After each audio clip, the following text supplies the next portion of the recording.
Folks, welcome back to the podcast. Today, Katie and I are going to be talking about embracing the slow life as a millennial mother.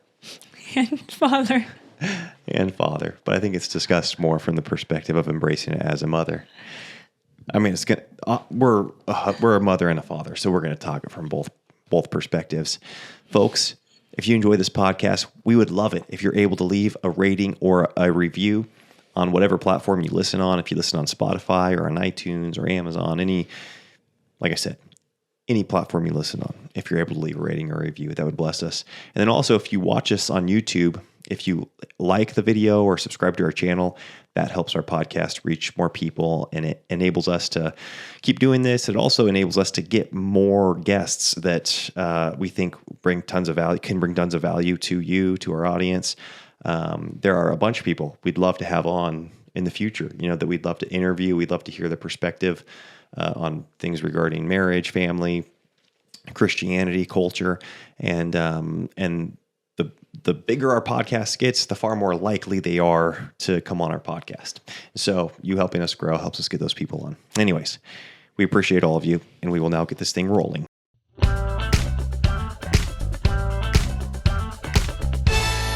Now That We're a Family podcast.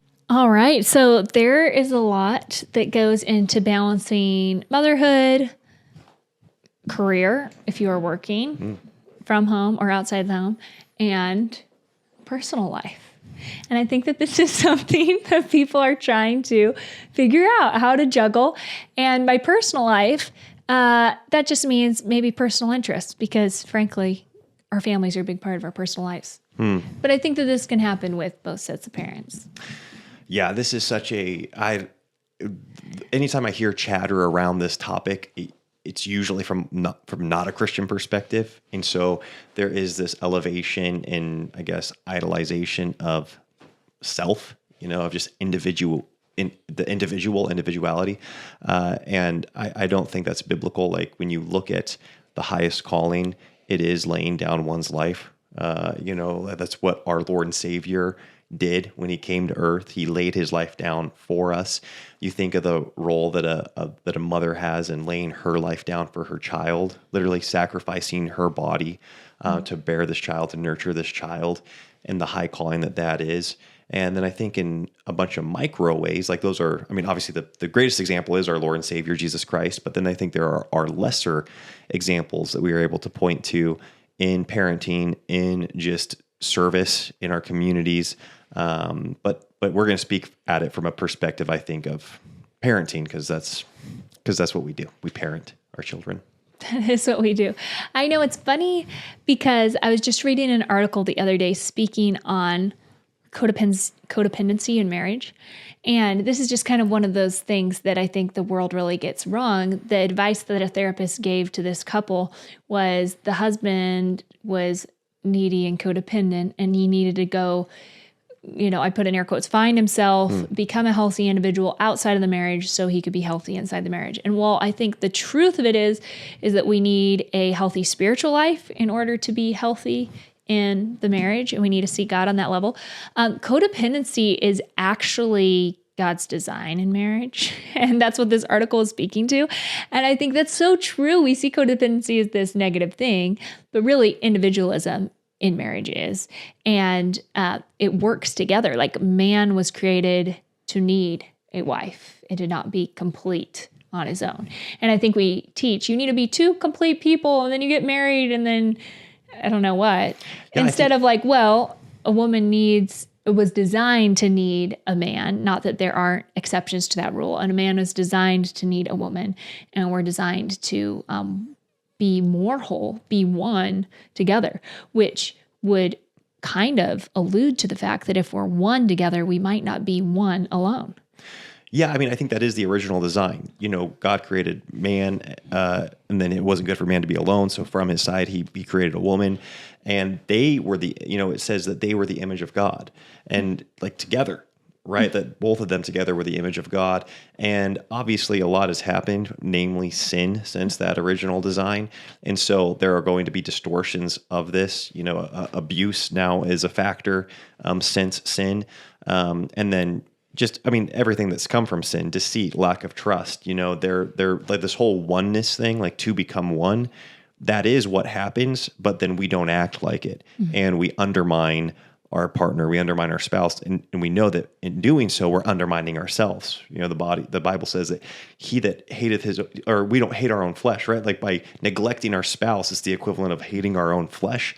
And it's like, what are you doing? Like, why would you ever do that? You got to cherish your flesh. That's naturally what we do. We want to care for our bodies and take care of our bodies, protect our bodies. And that's what we're supposed to do in regards to our spouse, because we are one. They are us.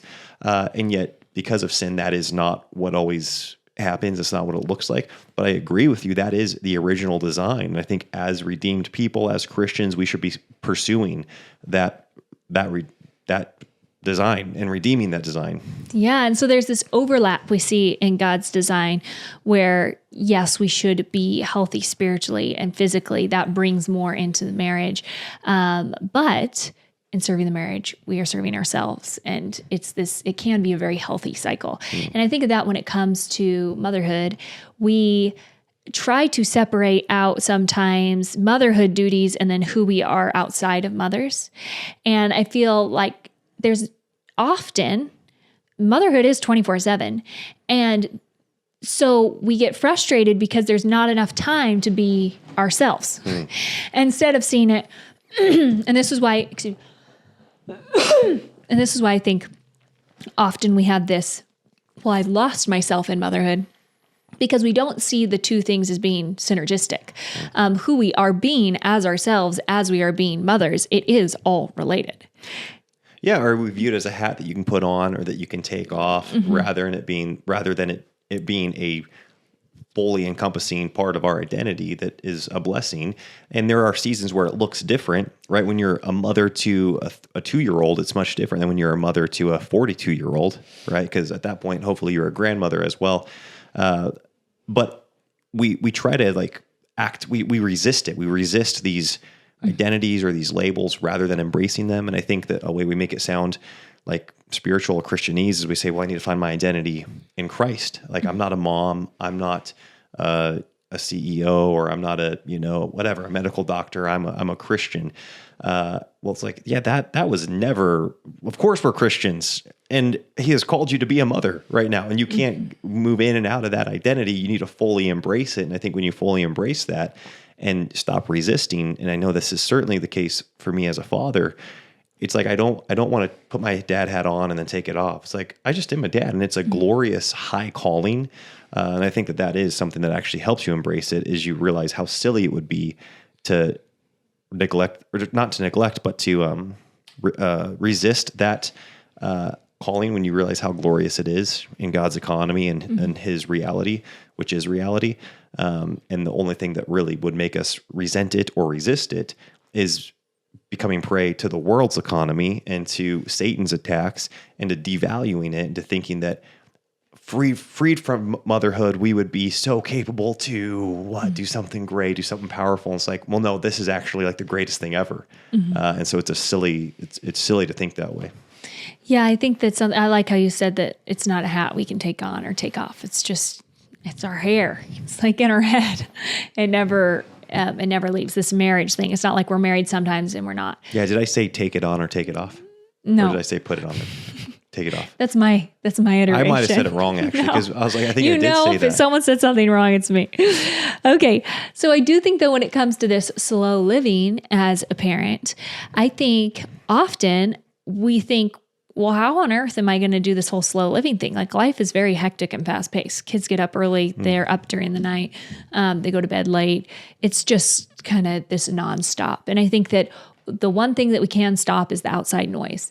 And it's crazy how slow our homes can become if we aren't listening to the entire world. And I do think it's incredible that we can know at the drop of a hat what's going on in the world, but also can be a really big overwhelming burden. And the noise in our head can be so chaotic and so all-encompassing that it makes our homes a lot more stressful and a lot more full than they need to be. Yeah, I know I've shared this testimony numerous times, but I will say it again because I want to remember it for my sake. In 2020, coming home to our 3 children, our fourth was, no, we actually had 4 children at the time. No, we had 3. I was pregnant with her 4th. You were pregnant with her 4th. And like, it was a great day at work. I came home, I was wrestling with the kids. We were in our home, and then my phone buzzed. I, saw the notification, but that made me look to other notifications. And then I was scrolling, and then I was so bummed out. Like, I went from being so at peace and rested and just embracing the moment with my children to feeling so much anxiety, and nothing changed in my actual world.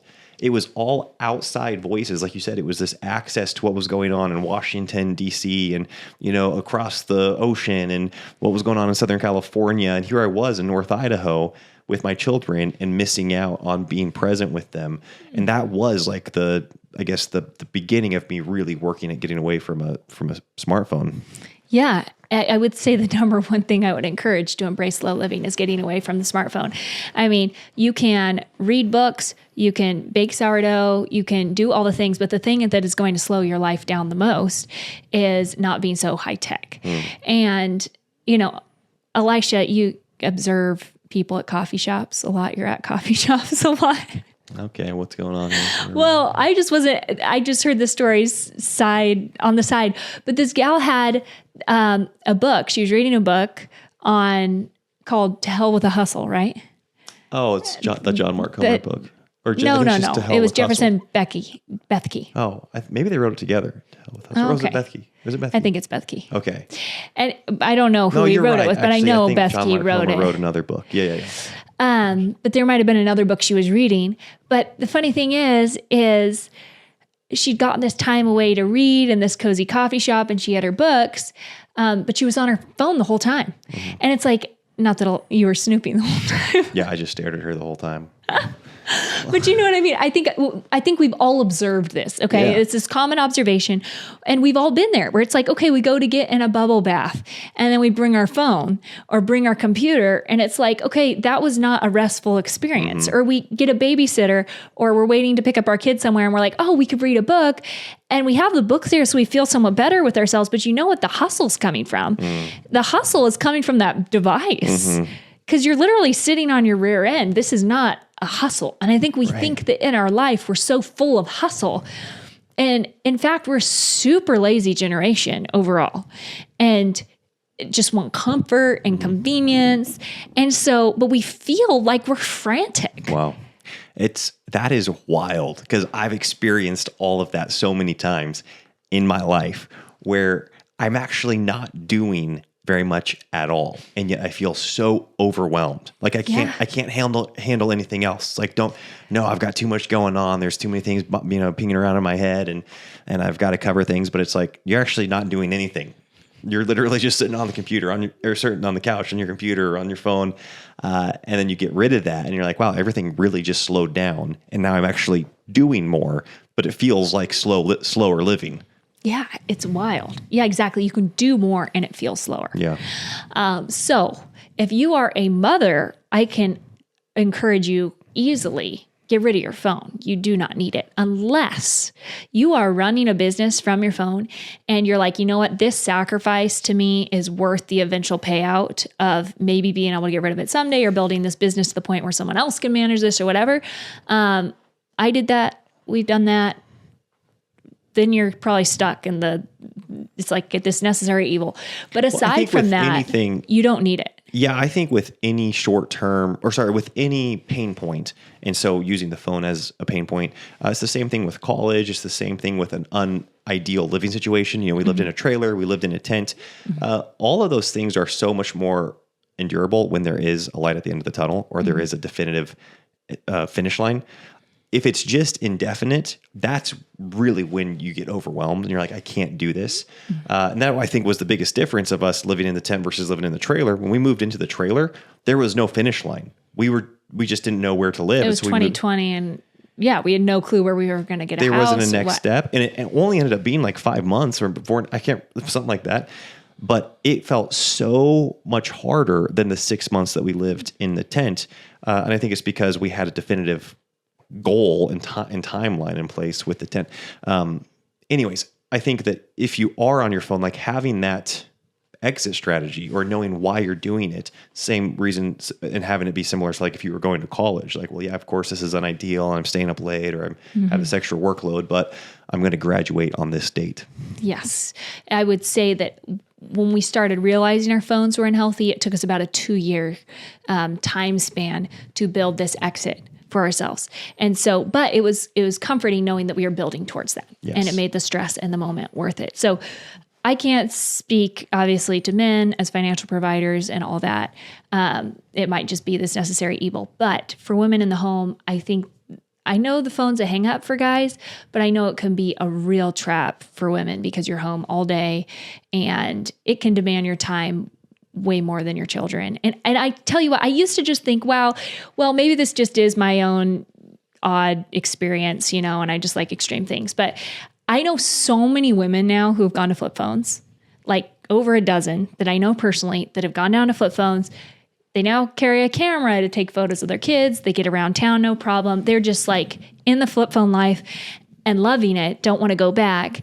And they're all different homemakers, but they are all doing it. Different personalities, different stuff. So it's just so doable. Yeah. It's not even... Yeah, I think that I think most people know it's doable now. It's been such a fad and a trend, and now actual big tech companies are coming out with their own version of dumb phones and stuff because it's a growing market. I do think that in regards to provision, the necessary evil, that sounds so dramatic, but I think that's just that I think that you can view it that way. Like when you think of the role of a provider for men, like we have to do things that are just not our ideal, like not our dream day, So it's kind of like, oh, this is my favorite thing to do is to go to this place of work and to work for this boss or, whatever it may be. And so, if you're starting a bricks and mortar business, having an online presence, I think is still very helpful. If you're starting an online business, having an online presence is, very helpful. And so in regards to apps or things that you need or whatever. Yeah. But like you said, it's like you would bear that burden if you needed to, so our family wouldn't need to. There's really no need for a wife to bear that. And I think I was very aware of when the last time I needed a phone. It was when I was in real estate and I needed that whole lockbox. Because I could do even all the documents. People, would be like, "Well, I need DocuSign, or I need to be able to access the MLS and stuff." And it's like I could do all of that from my computer and be fine. But like the thing that opened the door, I could have gotten a iPad, but I would have needed to update it with internet every time before I would go to a showing. And so when I got out of real estate, I remember that being kind of like the last thing where I was like, I actually don't think I need a smartphone anymore. But I think once you start working towards that, like you said, you start identifying different things that kind of can free you more, like one step at a time. We did that with Instagram, and we were still creating a lot of Instagram content. We realized, we actually don't need to create the content on a smartphone. We can create it with a camera, and then we can upload it onto our computer, and then we can put up. Was it Insist? I think that was the plugin that we used. Could post things from a computer. Post things. And so you just start finding these workarounds, and all of a sudden you just work yourself out of the phone altogether. Mm-hmm. Yeah. So anyways, all that said, I do think that's the slowest way. The quickest way to become slow in your home. I think too, cooking simply. This has been something that I've embraced more and more, and that is just no recipes. So going to less recipes, okay? Like there are some good recipes out there and I like to follow them. But when it comes to, a meal plan, I used to have a different recipe for every dinner. Instead of something super simple, such as have a couple marinades, have a couple meat rubs. And like this week, it's a super crazy busy week for us in that we got back from a trip last week and we're leaving on another one in a few days. And so it's like I literally bought meat, vegetables, and salad. And I might make some breads here or there to supplement, but then we're just doing marinated or steak rub meats, chicken, steak, ribs, and then you could throw fish in there, and then maybe rice or potatoes, but then lots of just roasted vegetables. Put bacon on them, Parmesan cheese, balsamic glaze, lemon juice, garlic salt, not at the same time, but kind of mix it in there. And it's hard to go wrong with a meal like that. It's nutritious, it's tasty, but it takes so much of the dinner time stress off of me trying to measure things, and I'm just able to kind of do it mindlessly, I guess. It makes it very easy, and I'm not like missing an ingredient because I'm just working with what I have. And so it just makes it really easy to meal prep, grocery shop, and cook for the family. So something like that, I feel like makes things a lot slower. That's great. Easier. Like simplifying it. Yeah. Yeah. One thing before we move on, I'm going to go back to the whole smart device thing, because this always comes up anytime we talk about getting rid of our smartphones. I'm just going to say it in case it's going to come up again. People will ask how we listen to podcasts. And I guess we only listen on our computer. So you and I listen to podcasts every day. I do it while I'm working out, but I just have my computer. Well, and I don't do it every day. I think that's... Yeah, and I could if I wanted to. And it's just right there when I'm working out in the morning, and I get to listen to so we've always consumed content, I should say. It just feels like it's always on our terms when it's on a computer versus a smart device. Yeah, like if I'm packing for a trip or something, I'll turn on a podcast, or folding laundry in the evenings. Usually those are the times that I'll just turn on the computer and fold in our room and listen. So that's pretty easy to do. Okay, I'm going to add one, because I think this is from a father's perspective, something that's game changer for me, is the ability to truly like leave work away. I know many people do work from home, and I still work from home maybe 2 or 3 days a week. But if I can leave work outside of the living room area, and I know I fail at doing this, but that's a goal of mine. And then the whole trying to multitask brings so much stress into the home. And so say there's something that's hanging over my head, it's actually a lot better to remove myself, to go away, okay, finish the thing, and then come back and fully embrace being present with the kids. I feel like that helps everybody. And also, I found that it's so much more even restful when going back to doing something. Like when I go down to the shop and start tidying up with the children, it's like all of them are present. The bickering stops versus, hey guys, me being like, I got to get back to a couple emails, or I got to, change this thumbnail over here, and they're right there waiting for me, or I'm trying to send them out to the shop. If I just go do it with them, it slows everything down and is life-giving. And like I said, it doesn't even have to be play. Like, sure, they love it if I go, ride bikes with them, or throw the football to them, or, wrestle with them. But it doesn't even have to be that. It can actually be productive things around the house, right? Mowing the lawn, tidying up the lawn, watering things, like I already mentioned, cleaning the shop. And when I'm doing it with them, it just makes our whole house so peaceful. It does. That's one of those things where doing more can actually feel slower. Just sitting around with children. The other night, a few nights ago, the kids brought up watching a movie. Elisha's like, hey, do you want to watch a movie? And I was like, the funny thing is like, right now at our season of life, that is not a slow thing for me. It's like, I've got to entertain the infant that's bumping around and the toddler that wants to slam the computer shut. And it's not slow. And what is all of us sitting around and playing music together. And I'm just singing while I'm holding the baby, and the kids are all engaged, and the toddler's playing on their fake fiddle. Or like Elisha said, going for a walk, organizing the shop, going on a hike as a family, like all those things are slower. Even cooking together, or, whatever the project is, it's easier than doing what you think is the more leisurely activity with young children. And going back to listening to podcasts, I won't listen to podcasts when the children are present. Not because it's inappropriate or because there's profanity or anything like that. It's just, they know it's competition.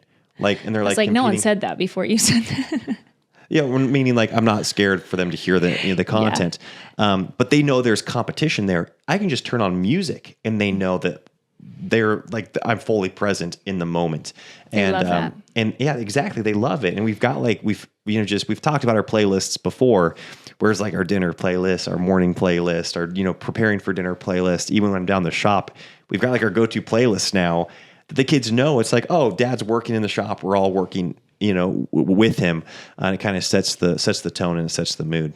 Okay, I have to say something about in-ear earbuds with no wire connectors, those kind that people just wear all the time. Mm-hmm. That is, so okay, when we interviewed the tech, what's her name? She wrote the Tech Exit. Mm-hmm. But she was mentioning that there's this new study that is called technoference. And it's how technology is interfering with other people's lives, so not ours. So for instance, if a parent is at a sporting game and they are looking down at their phone, their child's getting a slower score at the track meet. Crazy. Those things are massive. I don't know if I have research to back me up yet, but they interfere technically with everything everybody is doing all the time. It is a way to look completely unavailable to those around you. And it's a really rude thing to do. I mean, it's like a pet peeve of mine, but I also think it's creating children just feel on the outs all the time when you're walking around with those in. Because I know how I feel. I talk to someone and I'm just like, I'm not sure if they are listening to music, if they're talking to someone, if they have a podcast going, if they've actually stopped what they're doing. I remember my dad used to have a Bluetooth and he got rid of it because of, that little like ear Bluetooth, right? Yeah. Like all the brain stuff or whatever, he got rid of it. And, but I never knew if it was on or not. And it would give me so much anxiety as a kid. And I think that the earbuds are just times 1,000 of what that Bluetooth is. Because often they're in both ears too. Yeah. I mean, that's what I do when I'm in coffee shops and I don't want to be interrupted. Like I just. Yeah, it's smart. Yeah. But then people are doing that around their kids all the time. Yeah. It's like I'm doing it because everybody knows like, oh, he's probably on a call or I don't know if he's on a call, so I'm not going to interrupt him. And I don't want my kids to feel that way. Yeah. Like I guess I think it's way healthier to have a computer or a phone or iPad or whatever playing a podcast that everyone can listen to and know, okay, Mama's playing a podcast. She's going to pause it and talk to me versus, oh, I'm just having my earbuds in and I'm just listening on my own. That is shutting kids out way more than including them in the experience. I mean, like, yeah, my mind's over here, but I'm also present in the moment and they know what's going on versus just always feeling shut out. So I would just really encourage getting the earbuds out. It might seem like, oh, you're more available, but I think it gives off this vibe of I'm more shut down. So anyways, that's on the tech side. Okay, cooking simply, reading. I think reading is a massive way to slow your life down. And something I would really encourage that Elisha and I talk about a lot is keeping score the way you want to keep score. So set up your life so that like the culture isn't going to value what you're valuing. Okay, they aren't going to value your children. They aren't going to value your marriage. There's going to be people that say you're doing the wrong thing by having children. You're doing the wrong thing by staying married or enjoying your marriage even, okay? Culture hates and anti-God, they hate God's design and seeing it played out. And so they want to tell you that you're trapped and oppressed and that it's just horrible. And so we have to figure out how we keep score as Christians. We keep score by the Bible, and then we also keep score in ways that we want by creating supportive structures. So for instance, Elisha and I are both in book clubs. He was in one for a long time and I felt left out. So I started one a couple of months ago. But it's so fun to be able to take a bath at the end of the day and get out my book or to read in bed. And I have this thing that I'm working on that I'm reading for. And so it's a way for me to be like, I am productive when I'm reading. I'm enjoying this. I'm working towards something. Now I have no problem reading just for fun, just because I enjoy it. But that is one way to kind of structure your life so that you're keeping score in a certain way with other people around you going in the same direction. It's the same thing with working out with people. Elisha's been mountain biking with guys in the morning. I've been running with women in the morning, and we're all keeping score the same way, and that we're all valuing these things together. Yeah. So when we say keeping score, this isn't a legalistic metric system where we're trying to earn righteousness before God. It is like, what do we count as being a win? Right? Because you can spend 4 hours doing something and then you get done with it and you're like, was that a win or was it not a win? And we like being on the same page with each other. And we obviously want it to be in a concordance or in accordance with God's word and aligned with that. But it's not always going to be very specific, right? There's going to be things that we have to draw principles from in God's word and be like, okay, this is how we're going to apply this principle in our very practical life here. And so we can spend 4 hours doing something that in your life, in some of our listeners' life is a huge win. And you and I could come away from it and be like, what are we doing? Like, we didn't want to do that. That was not a win. So we're going to modify that. And, likewise, we can do something that you would not consider a win, but we're like, this is a huge win in for terms us. of like what we're valuing as a family and what we're moving towards. Yes. Yeah. Each family has those different goals or those different things they're driving towards that are subjective outside of scriptural things. So, I mean, the world is always going to value money, power, prestige. That's how success is measured. And so I think we have God's value system in a big picture. And then on a micro level, we have our family's value system.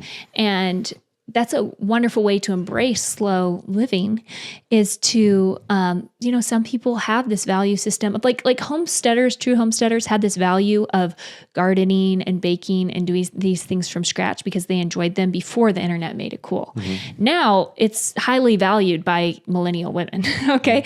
But that was a value system that was there for certain people before anyone else was saying that's a good way to spend your time.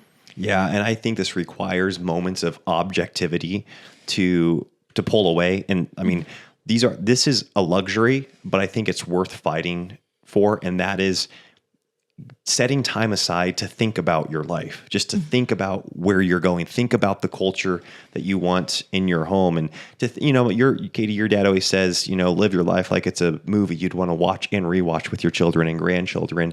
And I mean, that kind of sounds fun and silly, but I think you can actually step back and say, if I was to remove myself from this life and to zoom in, would I admire or respect or, consider or value the things that I'm actually doing with my day? And when you have a moment to step back and consider that, you can really find clarity on what you want to fill your calendar with, right? And you're like, okay, I want Mondays to look like this. I want Tuesdays to look like this. I'm going to get rid of that, commitment. Or I'm going to get rid of this device. Or we're going to stop eating this. We're going to start doing this, in the evenings instead. And so if you're not clear on that, I think there's two things. Ready? Yeah, I'm ready for them. What are they? I think when you're lacking clarity and you're lacking direction, you need to stop and either get rest and your clarity will come back to you. If you've had a vision before, I think it's probably lost because of fatigue. But if you've never had a vision, I really do think you need to set aside time and ask some big questions about where you want to be in 30 years, where you want to be in 3 years, get on the same page with your spouse, and then start breaking that down practically and actually have a framework and a North Star. It really is. If you're not clear on the destination, then every distraction can look like a good opportunity. I think Michael Hyatt says something like that. And I think much of our lives are spent just saying yes to distractions because we actually aren't even clear on what the destination is. And the more clarity you can have on as many areas in your life as possible, then the more clarity you can have on filling up your life. And that actually slows your life down.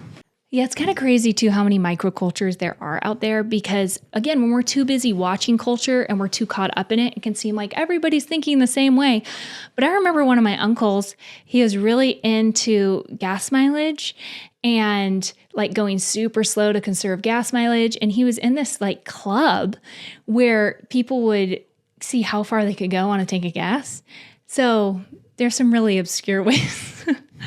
People out there who value what you value, I guarantee it. But surround yourself with people who are keeping score the same way. And this can be online. And again, I kind of sound like I'm talking out two sides of my mouth here, but I think the online world can be a tool that we use. I know I'm very encouraged by the online world gives me so much hope for the world because as much as I'm connected to all the stress and anxiety in the world, I'm connected to so many people that are loving the same things that I am and pursuing the same things that we are as a family. And so that's super encouraging. We just have to be very wise in how we are using this tool. And if we're just letting it use us, then we're going to just be consuming whatever's coming our way. Yeah, I mean, like I said, once you have clarity on where you want to be heading, go to if you use social media devices, go to those accounts and you're like, if you don't want to get rid of them, be like, who am I following, right? Who shows up on my feed and unfollow or hide or whatever it is. I don't know how you can do that anymore. But on YouTube, because I'm on YouTube a lot and I regularly do audits of whether or not I want to be seeing these videos recommended to me. I'm like, are these actually, prompting me towards my goals? And guess what? There are so many channels that prompt me towards my goals. And this doesn't have to be crazy serious, oh, it's all theology or it's all parenting. And it can be things that I'm just motivated in right now in music, songwriting or jujitsu or just, health in general. So it's not like it's not entertaining. It is entertaining, but it's entertainment towards a direction I want to be going in rather than just the news or rather than just pop culture or rather than just like what's popular in the algorithms. And you have to consistently do audits because you can click on one video because you're kind of like, oh, I that whatever, what's happening with Epstein. And so you like just watch one video and then that's all your feed is going to be full of. And so you got to be like, okay, I actually don't want this every morning, on my YouTube. Yeah. And I do think too, this is just a great life skill is don't just take stuff away. Like don't just unfollow accounts. You got to fill it in with accounts that you do want to, because otherwise it's going to be auto-populated. Exactly. And you don't want auto-population in your life. No. At least I don't. One other thing that I think we see a lot online that I think is beautiful is romanticizing daily tasks. And yes, while certain videos are not going to show, the child screaming in the background while the music's playing over it, I've experienced firsthand this year just how enjoyable romanticizing daily tasks are. Using, my mother-in-law just embroidered me the most beautiful cloth napkins. Using those is truly a more delightful experience than a throwaway paper napkin. I just feel so much love from her. I know how much time went into these. The texture's different. The feel's different. I know it's not just an economy thing or an efficiency thing. It's something to just appreciate. And so, getting dishes at thrift stores or whatever that you enjoy washing, setting up your laundry room so you enjoy being in that space. I enjoy we're aesthetic people. I enjoy our copper kettle every single morning. When I get up and I start boiling water for my coffee, the upgrade versus even that electric kettle that we had for so long. And then we had that stainless steel kettle that was a stovetop kettle. Now with this one, I love it so much. I love that. And I'm doing the exact same thing. I'm just boiling water, but it just sparks joy each morning. Yeah. And so I think there is something too. There's a very real side to romanticizing daily tasks in an aesthetic, beautiful way. We've gotten so efficient and everything just screams economy. Economical, right? Is that the word I'm looking for? Yeah, like utility or whatever. Utilitarian. I think that's the word I'm looking for. You can't find a cute washing machine, right? They're just utilitarian. You just get the job done. You aren't supposed to enjoy it. It's ugly on the eyes.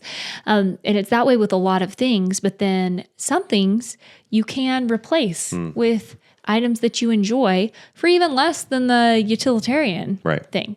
But I just think that it's just made daily household tasks so much more enjoyable for me when, one thing, I have a fluorescent green plastic broom because why? Why does every store sell brooms only in green, bright neon green? I don't know. What's the thing with that? Can't someone come out with a brown broom at Walmart or something, But no, I have to go on Etsy to get this broom that actually looks cute, And so it's there are certain things that I don't love. Right. Well, I even like how you put our cleaners into different bottles. Yeah. And so that's something helpful. You can do. If you've got, a soap dispenser that you can refill, but the soap dispenser looks really, it's just pleasant on the eyes. Same with spray bottles, right? You don't just need to keep the glass cleaner in the bottle it came in. And I really appreciate that. Yes. That's a great example. Yeah, and then you can hide the ugly ones just in the back of the closet. I should know. So I hide the ugly ones because you just still have ugly stuff in life. Okay, but those are some things that I think have helped us embrace slow living. I think one final thing is just being out in nature, whether that's exercising, sending the children out there, spending family time out in nature. Anytime you can get out in nature. I don't think it's you're an indoor person or an outdoor person. We were all created to be out in nature. We were created in nature. And I just think that there is a human desire for that, whether or not we understand it. And so it's good to force ourselves outside of these environments that we've gotten so used to into where we were created. Yeah, and then I'll just finish with this because I think something that we've seen from people that we really admire that seem to just have carefree timelessness, they seem to be so laid back when you see them, it's because they're the most disciplined, structured people that we know. And we want to become more that way, not because we want to be rigid with our timelines and not be free or available to serve other people. It's because we want to be more available to serve other people, and we want to have more flexibility in our time frames. And the more you're able to actually take control of in your own life and having set, I guess, boundaries and disciplines, that opens up bandwidth and it opens up freedom. It opens up brain space. Because why do we go to our phones so often, or why do we go to media so often? Is because you don't know what else to do in that moment, or you're trying to distract yourself from the fact that you're unclear on what the objective is, right? You don't know what winning looks like at 2 p.m. with your kids, and they're supposed to be napping, but they're not napping. And so you're just going to go to something else. The more clarity you can have and the more structure you can have for 2 p.m, then it'll actually free up bandwidth later in the day, and it'll free up bandwidth for your life. And so that's something that we really want to grow in. It actually slows our life down when we are more vigilant in our calendar, and we're more vigilant in scheduling things, and you have it planned out. You're not a slave to your calendar, right? It serves you. Like you can modify things, but if you can plan and schedule from 5 a.m. until 10 p.m., like do that. Like you're not going to get in trouble if you get off schedule, but at least you've got a plan for all those hours, and you can fall back on that. Yeah, I think of that in terms of it's kind of like budgeting time and budgeting finances. You just can have so much peace of mind when you know that you have money set aside for certain things. And when you're spending money for something you enjoy, there's money there for it. I think there's just so much freedom that comes with that. And it's the same thing with time. I know, like, when our school baseline is being met, and then we have so much free time during the day, and I'm just like, hey, you know what? We check those boxes. Let's just enjoy all these other things. Or I know we exercise that day, so yeah, let's have free time, or whatever the case may be. So yeah, what I'm saying, schedule in rest, schedule in free time, schedule in leisure, schedule in hospitality. It's not you're doing tasks that are, I guess, laborious from 5 a.m. until 10 p.m., but you actually have those time slots designated towards something. It can be really helpful. Yes, you can do it in pencil. We do a lot of our scheduling in dry erase on a big dry erase calendar. Okay, that's all we have for you today. All right, get back to that slow living, guys. Talk to you next week. Bye-bye. Bye.